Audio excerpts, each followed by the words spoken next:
Welcome back. Ah! Upside down. No, I'm kidding. I'm kidding. Stop.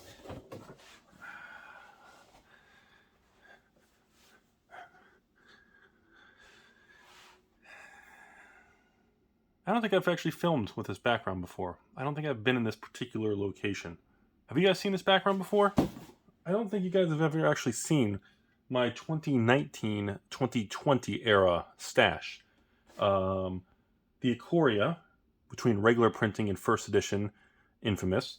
Pharos. On row 2, we got Kaldiheims. And then behind it, we got 2019 era of Guilds, Allegiance, War, and Throne. Approximately 1,000 of each. Anyways, so folks, welcome back. My name is Tim, and you're watching the Rudy's Emporium, 3rd floor basement, where we just cry ourselves in the fetal position. As the filming this video, thought we'd do another little update video today on the state of Magic, Hasbro, and Wizards of the They Don't Have a Clue Coast. As the filming this video, as of right now, Papa Hasbro stock has just hit a new low, eroding another 5% in company market cap and value just today alone. We're at $58 a share. Full transparency, I did add to my position of Hasbro stock right before I filmed this video. So, I could be a Timmy for doing it, but some of this stuff is just we're in just really weird times. And I want to start this video off by saying, remember folks, we are in a mindset and a market where the objective is really to not make returns or money right now. The objective is to, this is more, I like to call 2022 as an accumulation year and a year of survival and navigation to make sure you stay solvent and that you can stay in the game for next year. That's kind of my outlook right now. I'm not even sure where to start on this. So, obviously the video I did yesterday and some of the other videos in the last week or so have been getting quite a bit of, been triggering a lot of people with some interesting feedback. And I wanted to share a lot of the comments and messages and patrons and emails. And obviously the responses are substantial, and I apologize, I cannot respond to the hundreds of public emails and everything, but I do read them as I go through them all. So chances are I did read your full message. Remember that. And I think the big takeaway as I kind of just watch and listen to everyone's attitude right now is, you know, people just really feel, I don't know, I don't want to say something cheesy like just taken advantage of, or, you know, enfranchised players feel disconnected, bait and switch. Like, I almost want to say, like, when we move through this year, I feel like a tilting point was that whole Baldur's Gate thing. When the Commander Legends 2 came out, and it was so shocking to everybody that it wasn't what we expected, and the deliberate handling of it, it felt like that was almost like the tipping point. And then, of course, the market was kind of, you know, safety net and saved by Double Master's stability and re-injecting that capital to all these stores and distributors. It was a really weird thing. As we all look now to the next few weeks of the what's going to happen with Amazon and Hasbro and Wizards, because at this point I think everyone's going to be really surprised if something doesn't happen, because everybody's expecting something to happen. And I think the argument now isn't what's going to be fire sold like the last Amazon dump, but everyone's arguing on what item it's going to be. I can share a lot of feedback with you all. Let me read a couple things here. A lot of people believe the things on the chopping block are actually not going to be Midnight Hunt and Crimson Vow. It seems that the consensus of a lot of messages seem to feel that the items on the chopping block, Kamigawa, that's an interesting one, Streets of Copacabana, and actually a lot of people feel Dominaria, Jumpstart Dominaria and Dominaria Draft is going to be on the Amazon dump. That's some of the rumors. Now, I'm not sure I'm on board with those opinions, but that's what a lot of people are speculating on. I don't know if I see something that new. Wizards, see, large companies are really weird. They like to take their inventory and they sort it by SKUs. You know, SKU is the barcode or the SKU, the barcode serial number on the back of the box. And they like to track it all by age. And until a SKU usually hits at least 6, 9, 12, maybe 15 months old, they don't really deem it as stale inventory or inventory that we got to get off the books, So I don't know if something that new could be done like that. And if it is, that's another turning point, because we can't see there's so many risks right now, because if Wizards does an Amazon dump on any product that's less than 6 months old, that now shows another new direction that they will fire sell new inventory. We haven't seen that yet. Usually inventory that's on dumps and things is older inventory, or inventory that's approaching a year, towards the end of the cycle, or you look at, Crimson and Midnight Val, those were, Q3, Q4 of last year, to give you an idea, everybody. But anyways, I just thought it's interesting how everyone's speculating on what the item's going to be. That really seems to be kind of the conversation point right now. And I'm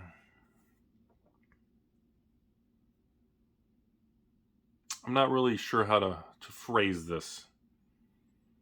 But the problem remains is that Hasbro and Wizards thinks everything is just perfect right now. I don't know. Maybe not perfect. I think what's making so many people angry is, by the way, I believe they're announcing another 10, 15 secret layers, either yesterday or today or something.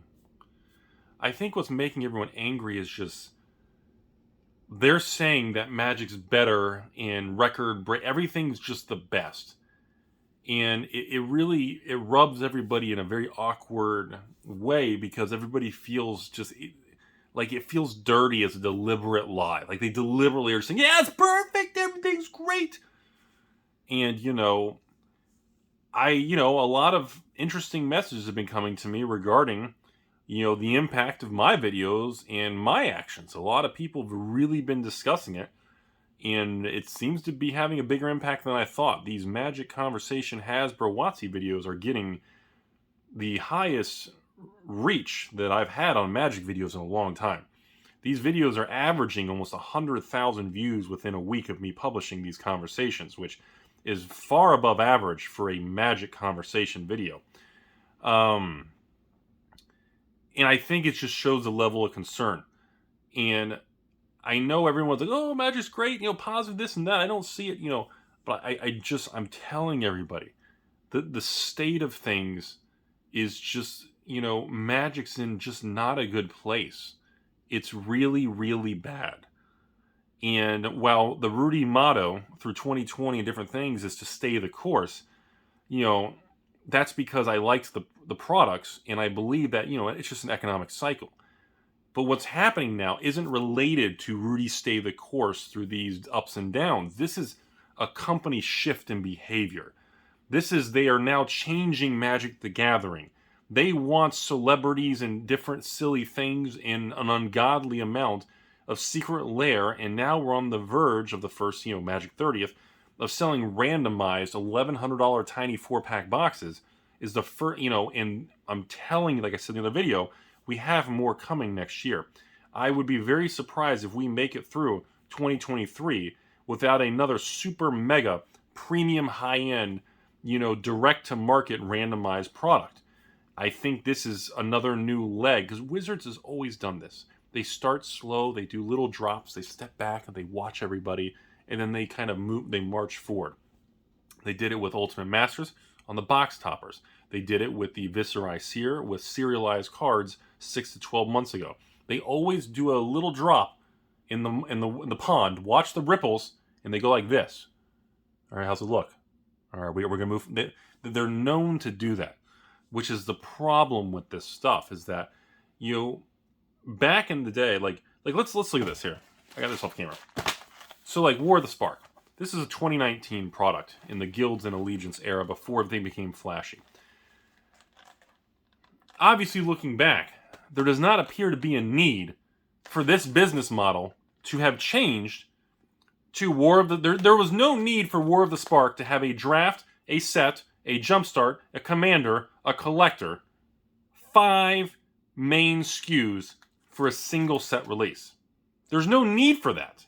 In the most of the 28 of the 30 years of Magic history, that didn't exist.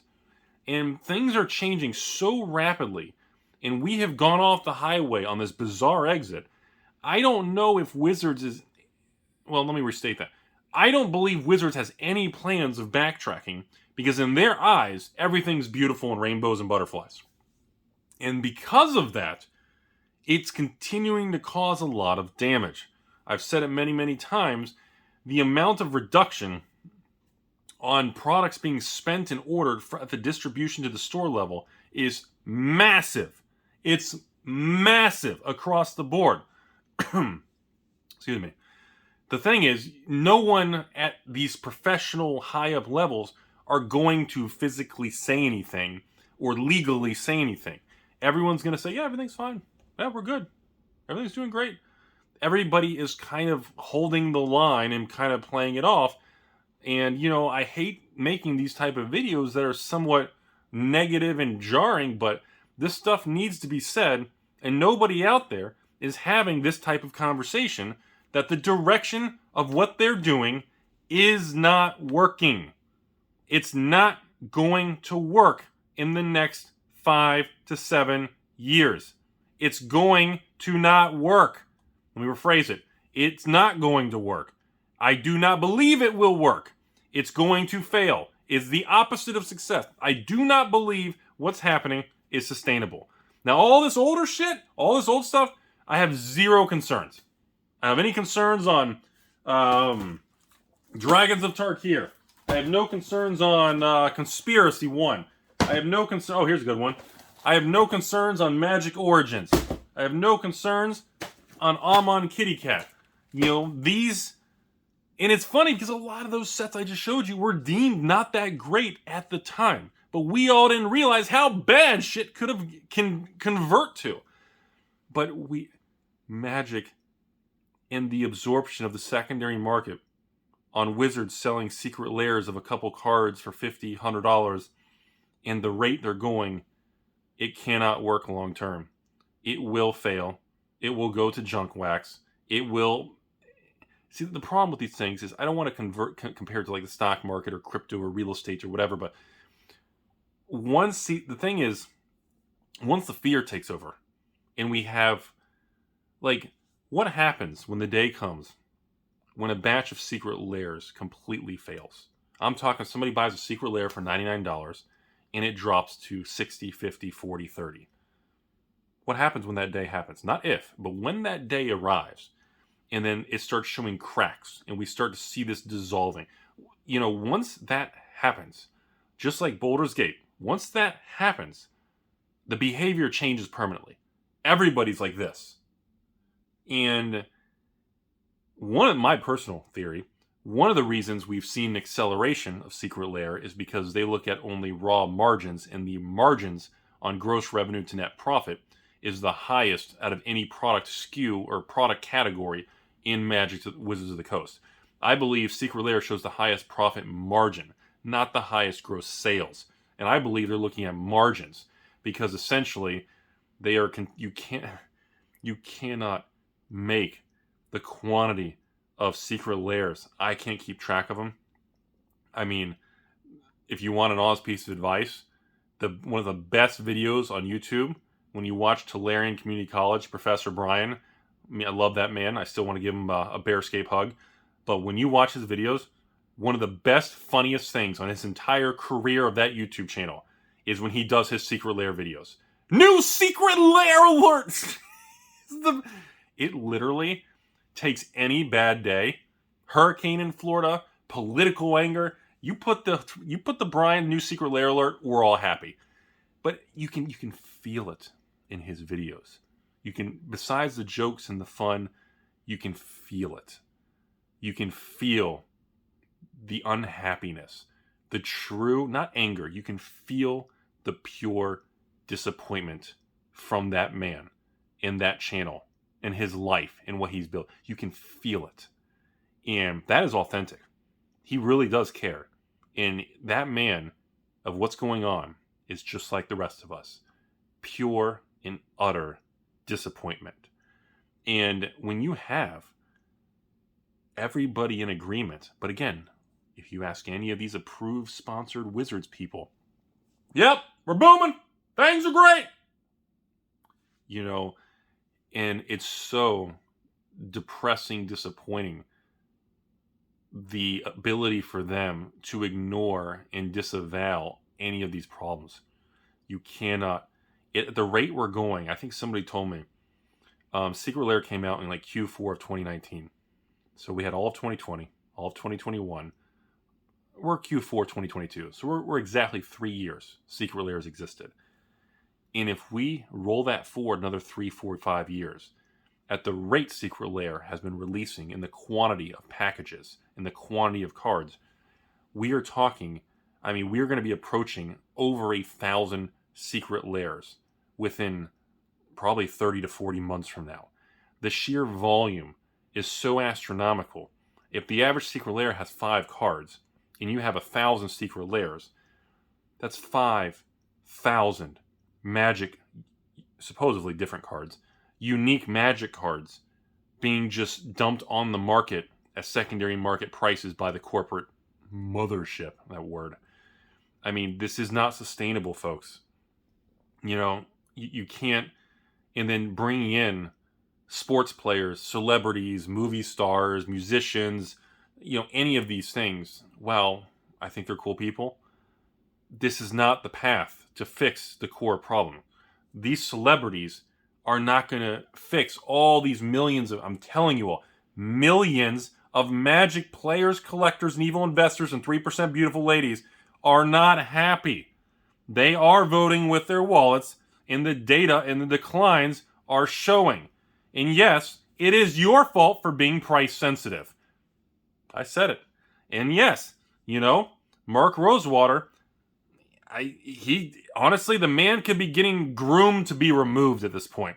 I think there's going to be younger blood replacing that man over the next 5-10 years or something. Who knows? Because what's happening is not sustainable, folks.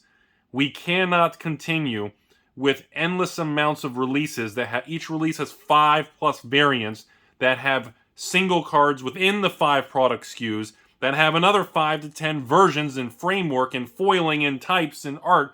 It doesn't work, folks. It doesn't work. Nobody fucking wants to acknowledge it. And the problem is, the true, I hate using the word victim, the true disappointment of the end of these stories is that mom and pop businesses, LGSs ran by friends and families, they fail. They're the ones that take the hit. Not the really rich people. Oh, the Wall Street people are good. They're getting what they deserve with the stock price going down. That doesn't... You got to understand that, folks. Sure, it sucks when stock prices go down and makes people angry, but if you take someone with $100 million and you drop them down to $70 million and say, well, aha, that rich guy lost $30 million. Guess what? Nothing fucking changes for him. He just goes, well, shit, what a bad year. They're still filthy rich. The people who take the hits are the regular working people who have a passion and love doing this. And the people that Wizards doesn't care about but can't legally acknowledge it are the same pool of people. Okay? The only people that are allowed to talk or be a part of this in-club bizarre thing is these approved interesting thing. Now, I'm going to move to the final part of this video because now I'm over it. Final part of this video. I just want to lay out there, based on the direction, and I'm going to have another video on this I may as we continue. I'm going to just touch on this real quick, then we're going to move on for the day, and hope you guys have a beautiful day, and go hug your loved one, go dig a hole, be a carrot, go yell at some cars that are driving slow. I don't know. If Hasbro stock keeps declining, Hasbro is going to become a buyout target.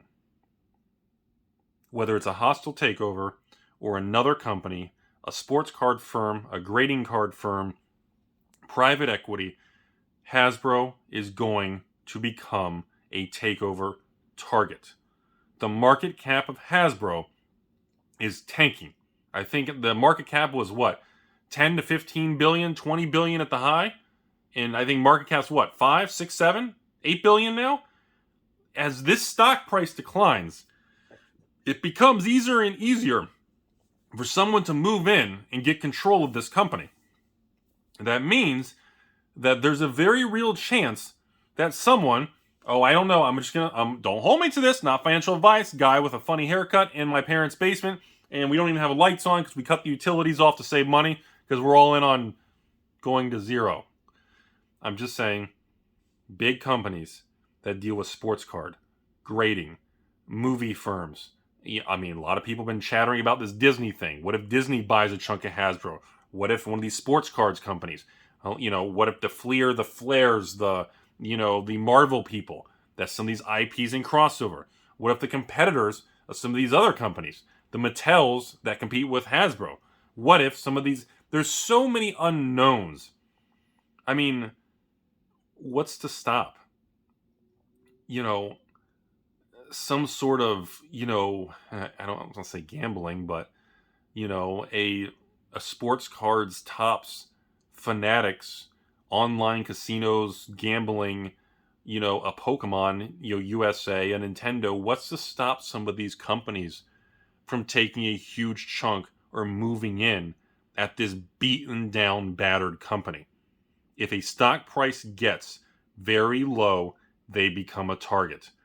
And I really want to lay that out there, because what's happening is this has gone from, shaky to bad to now it's getting to the point where if this thing keeps going, if we see Hasbro go to the low 50s or break into 40s or 30s, some crazy thing, it's going to get to a point where this company is going to be underpriced and there's going to be opportunity unless they just burn the shit to the ground and, Wizards and Magic and growth rates just start declining and negative. And I believe, personally, I've told you guys before, one of the reasons we're seeing Magic 30th $1,100 packs and a record amounts of secret layers is they're using that to fill the gap of the lost revenue on regular Magic the Gathering paper products, because sales are declining, and I think they're declining far worse than anybody can comprehend right now. And I think they have to, bundle the numbers together. Because think about it. If you have 10 categories of paper Magic and 6 of them are tanking, you don't want to report that. So you need to inflate or try to draw additional from another category to fill in those gaps. And I believe that's what's happening. But I also believe we are on a path that cannot work long term and will not work long term. And I hate to say it, but I believe Wall Street, and if you look at the company stock, people agree based on the behavior of the company's actions. Hasbro stock year to date in 1 year, whatever, is far worse than the overall market conditions, the S&Ps, hell, I think even the Qs in the tech market. This thing is very, I understand inflation, I understand margins, price sensitivity, fuck yourself, all this stuff. We're never going to reserve, we won't reprint reserve list, spear the reserve list, go fuck yourself. All these things are working against them. And unfortunately, they think everything's great. And the fact that they believe everything's great is why I continue to believe things are far worse than we all want to discuss. Because they will not, cannot, and get anywhere near the amount of negativity and problems that's happening with these product lines. I mean, I believe it's far worse than we think. That's my opinion. And I also believe that this approved small bubble of people that they kind of interact with are very controlled individuals. I believe these individuals have very strict scripts of what they can and cannot say. And I believe that they are kept very close. And if they get out of line or say something they don't like, they are either sued, threatened, or immediately exiled and dealt some serious damage. I believe that is how this, I don't want to use the word cult or, club, but this entity is operating. That's my opinion on it. So hope you guys learned something today. 2022, remember folks, we are not trying to make money. We are not trying to find the best investment. We remain in an accumulation phase, and we are remaining to be very cautious to not be leveraged. We do not want to be insolvent. We want to accumulate even as we lose money. No matter what we buy, we expect to either stay the same or lose money, because in this type of market, in this type of phase in society and business cycles, the goal is accumulation, solvency, so that you can live to fight another day into the future when things do turn. And I just want to leave everybody on a final comment. Things will turn. Hasbro stock's not going to go straight down to zero or negative. Magic's not going to go bankrupt. Things will turn. But we have to call things how we see them. And right now, things are not good. But at the same time, it doesn't mean to panic, make emotional decisions, and irrational decisions that you will regret. Historically, for most people, the best thing to do is nothing at all. For people who are doing well and navigating, usually historically the best thing to do in bear markets and declining markets is to add to positions slowly over a long period of time to average through it and wait for the market to turn. Hope you learned something. Have a beautiful day, folks. My name is Rudy, and you have joined me in today's basement. As always, we end the video. Here is a picture of my penis.